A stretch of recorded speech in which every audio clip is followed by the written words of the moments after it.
ભરૂચની દૂધધારા ડેરીની વ્યવસ્થાપન કમિટીની રસાકસી ભરેલ ચૂંટણીમાં એક બેઠક બિનહરીફ થઈ છે.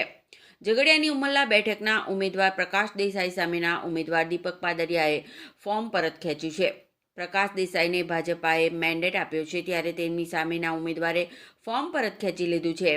કુલ 15 બેઠકમાં ઘનશ્યામ પટેલના 12 અને અરુણસિંહ રાણાના 3 ઉમેદવારોને ભાજપા પ્રદેશ અધ્યક્ષ CR પાટીલે મેન્ડેટ આપ્યો છે. 15 બેઠકોની ચૂંટણીમાં ધારાસભ્ય અરુણસિંહ રાણા અને નર્મદા જિલ્લા પૂર્વ ભાજપા પ્રમુખ ઘનશ્યામ પટેલ આમને સામને છે.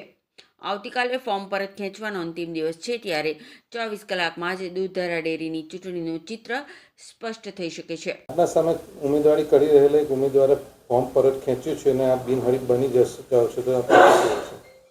મારી સામે ભરૂચ દૂધધારા ડેરીના ઉમરલાના ઝોનમાં ભાઈ છે દીપકભાઈ પાદરિયાએ ફોર્મ પાછું ખેંચ્યું છે. સહકારની વાત આવે ત્યારે ઝઘડિયા તાલુકો હંમેશા એક મતે જ રહેતો છે વર્ષોથી.